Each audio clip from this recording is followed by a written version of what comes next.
এটা কি আসলে প্রকারান্তরে আওয়ামী লীগ যে অর্থনীতিটাকে ঠিক পথে রেখেছিল, যদি আমি জাতীয় বা বেশটিক অর্থনীতির কথা বলি, এইটা প্রমাণ করে কিনা?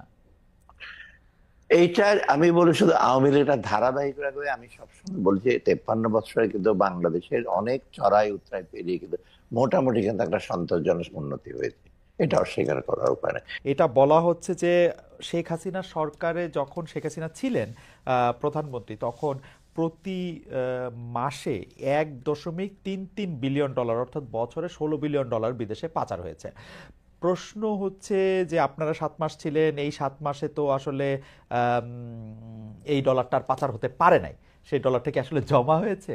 এই ডলারটার আসলে কি অবস্থা? 16 বিলিয়ন ডলার পাচার হয়েছে, এটি আসলে আমরা একটি শ্বেতপত্র প্রণয়ন কমিটির কাছ থেকে এটি পেয়েছি। ডক্টর দেবপ্রিয় ভট্টাচার্য প্রণয়ন কমিটিতে ছিলেন। ডক্টর সালাউদ্দিন আহমেদ। না, যেটা পাচার হয়েছে এখনো পাইনি আমরা, তো আমরা প্রাণপণ চেষ্টা করছি। এটাকে লোকজনকে আইডেন্টিফাই করা হয়েছে এবং এটা ব্যাপারে লিগ্যাল প্রসেস আমরা শুরু করব। আন্তর্জাতিক বিভিন্ন ইস্যু, বিশেষ করে ব্রিটেন একটা টিম বাংলাদেশ ব্যাংকে আসছে, ওরা টেকনিক্যাল অ্যাসিস্ট্যান্স দেবে। আর মোটামুটি কাজ এবং মিউচুয়াল লিগ্যাল অ্যাসিস্ট্যান্স কি হবে সেটা নিয়ে আমরা গত সপ্তাহে প্রধান উপদেষ্টার সাথে ওনাকে আমরা ব্রিফ করেছি সমস্তটা। এটা একটা এক নাম্বার। আর দ্বিতীয়ত হলো অলরেডি আপনার যারা পাচার করেছে তার মধ্যে 11টা খুব সেন্সিটিভ কেস, যেটা এক নম্বরে আছেন আগের প্রধানমন্ত্রী। 11টা কেসকে এটা পার্সু করবো আমরা খুব সিরিয়াসলি। তারপরে অবশ্য অ্যান্টি কারাপশন কমিশন ডিসিশন নিয়েছে 200 কোটি টাকার উপরে যারা পাচারে ইনভলভ হয়েছে তাদেরটা ধরবে, কিন্তু প্রায়োরিটি হলো 11টা। ওকে। এর মধ্যে সামিট গ্রুপ আছে, এর মধ্যে আপনার এই তো এসালাম আছে, এবং শেখ হাসিনা ওনারও অ্যাকাউন্ট আছে, সবগুলো মিলে এইটা একটা। আরেকটা যেটা হয়েছে ইতিমধ্যে কিন্তু যারা বড়রা তো আছেই এবং মাঝারি যারা টাকা পাচার করে তাদের সবাই পার্সোনাল অ্যাকাউন্ট ফ্রিজ করা হয়েছে। তাদের কোনো অ্যাকাউন্টে অপারেটিভ না, কিন্তু তাদের বিজনেস অ্যাকাউন্ট গুলো ফ্রিজ করা হয় নাই। কারণ বিজনেস অ্যাকাউন্ট গুলো ফ্রিজ করলে ব্যবসা বাণিজ্য বসে যাবে। যেমন সালমান রহমানের বেক্সিমকো ফার্মাসিউটিক্যাল, শাইন পুকুর এবং অন্যান্য বিজনেসও তারা করতে পারবে না। যেমন সামিটেরও এগুলো কিন্তু ওপেন আছে, তো ওটা ওকে। বাংলাদেশ ব্যাংক ওগুলো ট্র্যাক করছে। তো সব দিক দিয়ে কিন্তু আমরা একটা টাকাটা আনার চেষ্টা করি, তবে একটা মেসেজ গেছে, এটা সবচেয়ে বড় একটা শিক্ষা, যে এইরকম যদি টাকা পাচার করে কেউ ভবিষ্যতে, এরা পার পাওয়ার কথা না। কারণ যথেষ্ট তাদের কষ্ট ভোগ করতে হচ্ছে। কারণ অ্যাকাউন্ট ফ্রিজ করার মতো জয়েন্ট অ্যাকাউন্ট আছে ওয়াইফের সাথে, সেগুলো বন্ধ। কারণ আমাদের কাছে বহু রিকোয়েস্ট আছে, ছেড়ে দেন, আমার ওয়াইফের কষ্ট হচ্ছে। না, এটা ইন্টারেস্টিং। কিন্তু আমি আমি আরেকটা জিনিস একটু জানতে চাই, যে যদি এই 7 মাস টাকা পাচার বন্ধ থাকে, অর্থাৎ এই 7 মাসে ওই হিসাবে 9.31 বিলিয়ন ডলার বাড়তি জমে যাওয়ার কথা, এটা কি আসলে আমরা এরকম সরলঙ্ক করতে পারবো, যেহেতু পাচার হয় না না সেহেতু না আমার কাছে?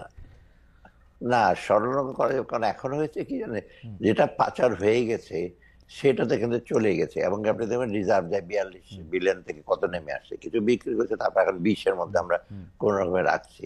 অতএব দেশ এই বিদেশিটা আইসে পাচ্ছি না। আর দেশের যেটা টাকা থাকার কথা, মানে যে ওরা যে কিছু পাচার হয়েছে দেশে, সব টাকাই কিন্তু সব পাচারে চলে গেছে। যেমন এক্সাম্পল, একটা ব্যাংকের চেয়ারম্যান প্রায় 60% টাকা সব নিয়ে চলে গেছে, আরেকটাতে প্রায় 50%। তারপর সালমান তো ধার করে করে 50,000 কোটি টাকা নিয়ে গেছে। আবার এই টাকাগুলো এখন ডিফিকাল্ট কোথায় আছে হদিস, বিশেষ করে তাদের সাঙ্গপাঙ্গ এটা হয়েছে কি, এগুলো ডিস্ট্রিবিউটেড হয়ে গেছে, এটা কিন্তু মেইন স্ট্রিমে আসছে না, ওকে, বুঝতে হয়তো পারছি। বাড়িতে রেখে বুঝতে দিচ্ছে। পারছি। কিন্তু এটা এটা পাচার আমাদের বন্ধ হয়েছে, পাচার বন্ধ হয়েছে, তাহলে হ্যাঁ। রিজার্ভ বাড়ছে না কেন?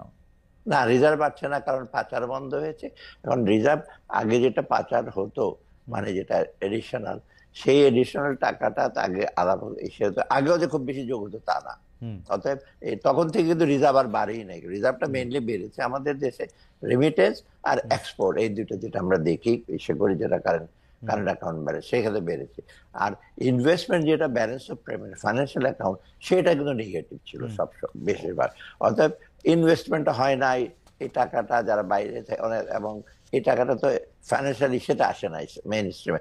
এটা আপনার, এটাকে আমরা বলি যে সেকেন্ড টিয়ার ইকোনমি চলছে, ব্যবসা বাণিজ্য কিন্তু চলেছে ওকে। ভেতরে ভেতরে, ওদের ওদের ব্যবসা, যেটা আমরা বলি কালো ব্ল্যাক ইকোনমি, ওখানে চলছে।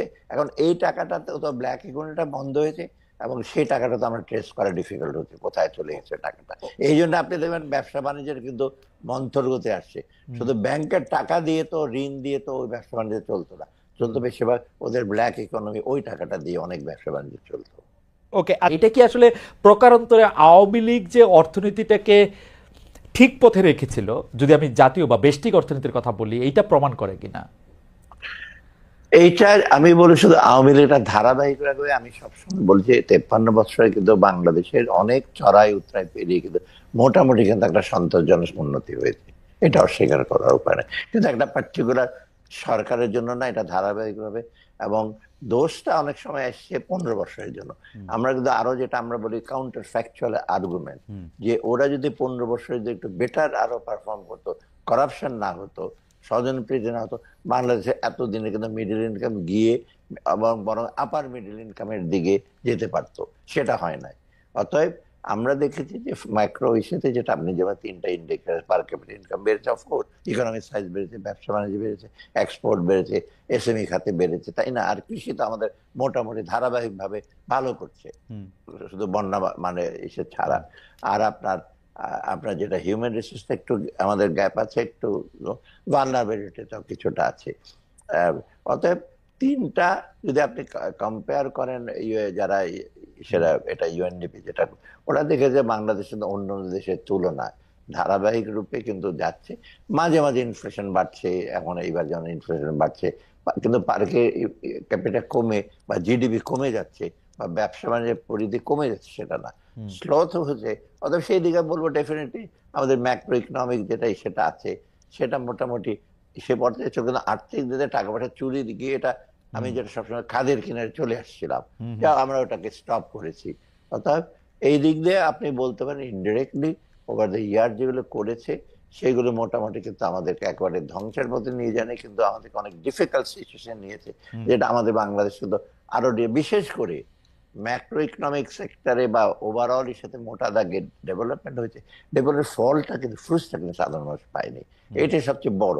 এই বৈষম্যের জায়গায় যেটা হয়েছে, আপনি রিলেটিভলি গরিব লোকেরা, তাদের কিন্তু সেরকম ভাবে তাদের আয় বাড়েনি। মুসলিমেও কিছু লোকে, আবার রিজিওনালও ডিসপ্যারিটি হয়েছে। আমরা এই মানে স্বাভাবিকভাবে একটা সোজা প্রশ্ন করলে, গরিব মানুষ কি এই আওয়ামী লীগ সরকার চলে যাওয়ার পরে তুলনামূলকভাবে ভালো বেশি আছে? এটা আমি বলছি, হ্যাঁ, খারাপ নাই, কিন্তু খারাপ নাই মানে আমি বলছি যে তারা যে সেটা ছিল, বরং তারা একটু একটু ইসে পাচ্ছে। তাদেরকে আমরা বলছি যে তোমরা ভবিষ্যতে তোমার স্কোপটা, উন্নয়নের ফলটা তোমাদের আরো বেশি পৌঁছাবে। এই জন্যই কিন্তু আমরা চেষ্টা করছি তাদের সোশ্যাল সেক্টর, তাদের জীবিকাটার উপর, শুধু পার ক্যাপিটাল ইনকাম, শুধু জীবিকা না, এবং কোয়ালিটি অফ লাইফ, এটাকে বাড়াবার জন্য। এটা কিন্তু আমার